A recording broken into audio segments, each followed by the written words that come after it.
Ketika mandi hadir. Ketika bisa pakai anduk itu hadir.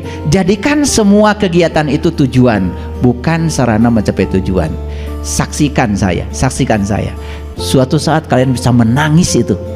Lagi pakai handuk saja saya bisa menangis. Kenapa? Saya pernah menyaksikan orang sulit sekali karena sudah terkena gangguan stroke tangannya, boro-boro pakai anduk, masukkan kancing ke lubang kancingnya saja merupakan sesuatu yang sulit. Dan sekarang kita mewah, memasukkan kancing ke lubang kancing itu luar biasa loh. Betul apa tidak? Tapi disadari? Tidak, karena pikiran kita terus bergerak ke depan. Pakai baju bukan tujuan. Coba pakai baju itu tujuan. Keren. Nah sekarang semua tujuan hidup adalah hidup itu sendiri. Ulangi ya. Semua tujuan hidup adalah hidup itu sendiri. Hadir di sini saat ini sekarang. Rasakan nanti. Karena ini adalah kuliah kesadaran, nanti Bapak Ibu akan mengalami peningkatan kesadaran yang luar biasa. Semua akan terlihat menjadi indah. Percaya sama saya. Bahkan saat kita sudah berhadapan dengan nasi pun, mungkin kita akan terdiam sejenak. Luar biasa. Bagaimana ya Allah menumbuhkan padi ini? Bagaimana padi ini bisa sampai ke tangan saya? Berapa ribu orang yang terlibat untuk menghadirkan satu piring nasi ini? Kalian bisa menangis, dan setelah itu tidak mau lagi merendahkan orang lain. Makanya kalau habis makan itu harus ke siapa ya saya mengembalikan kebaikan saya ini, karena saya tidak tahu yang nanam padi siapa, yang nanam tomat siapa, yang nanam jagung siapa, saya nggak tahu. Makanya karena saya tidak tahu, ya sudah, siapapun orang yang bertemu dengan saya harus saya bahagiakan. Itu aja. Itu untuk mengembalikan hutang budi saya kepada mereka semua. Makanya kalau saya habis makan itu, aduh, tanggung jawabnya luar biasa. Boro-boro merendahkan orang, boro-boro membenci orang, boro-boro menghujat orang. Ya, hutang budi yang sudah saya makan aja, apalagi kepada Allah ya. Habis kita makan semua dimasukkan, Allah urus semuanya. Ya, ini bagian buat tulang, ini bagian buat darah, ini buat daging, ini, buat itu, dibagi sama Allah ke semua anggota tubuh kita tanpa kita tahu. Masih mencari Allah di luar diri kita. Sebegitunya Allah tegak berdiri mengurusi semua kebutuhan kita sendiri.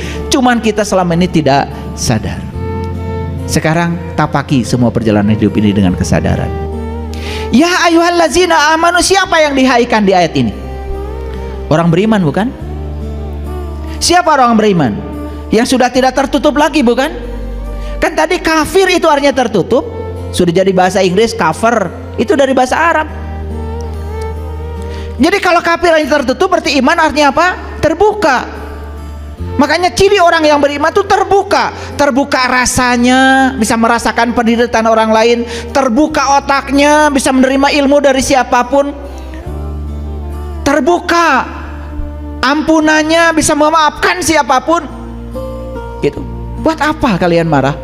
Daripada marah lebih bagus memaafkan. Buat apa menyalahkan? Daripada menyalahkan lebih bagus memahami, pahami. Ketika anak melawan orang tua, pahami apa yang ada pada anak kita. Kenapa anak saya melawan saya? Jangan dimarahin. Jangan-jangan dia pernah melihat contoh dari lingkungan. Jangan-jangan dia pernah melihat gambaran itu dari orang lain. Jangan-jangan dia tidak mungkin melakukan itu kalau tidak ada contohnya. Karena saat anak itu berkembang, dia punya cermin neuron, namanya mirror neuron, cermin saraf. Dia akan melakukan yang dia lihat. Jangan buru-buru dihukum, jangan buru-buru diponis, jangan terjebak benar salah. Pahami, pahami. Maaf, kenapa suami saya kok tidak sayang lagi pada saya? Pahami, pahami. Jangan marah dulu. Ada apa yang salah dengan saya? Jangan-jangan pelayanan saya tidak bagus. Jangan-jangan saya terlalu cerewet. Jangan-jangan saya terlalu memiliki. Jangan-jangan saya terlalu melekat. Jangan-jangan saya tidak membuat nyaman. Rubah diri kita. Kita tuh sudah terbiasa merubah orang lain di luar diri kita, dan kita lupa merubah diri kita sendiri. Betul? Yuk lihat ayat ini. Siapa yang dihaikan? Orang beriman. Siapa orang beriman? Orang yang sudah terbuka, orang yang sudah sadar, orang yang sudah hadir di sini saat ini sekarang, merasakan kehadiran Allah setiap saat di ruang dan waktu.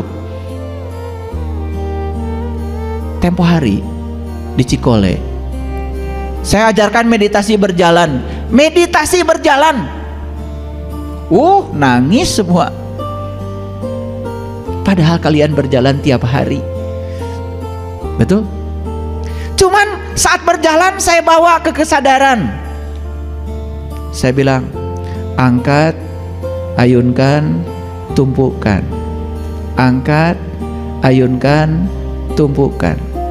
Rasakan ketika kamu sedang mengangkat, rasakan ketika kaki sedang mengayun, rasakan ketika kaki sedang menumpuk ke tanah, rasakan, hadirlah di situ satu. Nangis semua. Ayah, saya berjalan tiap hari tapi tanpa kesadaran. Dan hari ini saya berjalan dengan kesadaran, saya menangis. Lalu semuanya berterima kasih. Terima kasih kaki, kamu hebat. Kamu mengantar kemanapun saya mau. Saya sudah jalan-jalan ke luar negeri, saya jalan-jalan kemana karena diantar oleh kamu. Dan selama ini kita hampir tidak punya waktu berterima kasih pada kaki kita ini. Makanya kakinya pegel-pegel, rematik.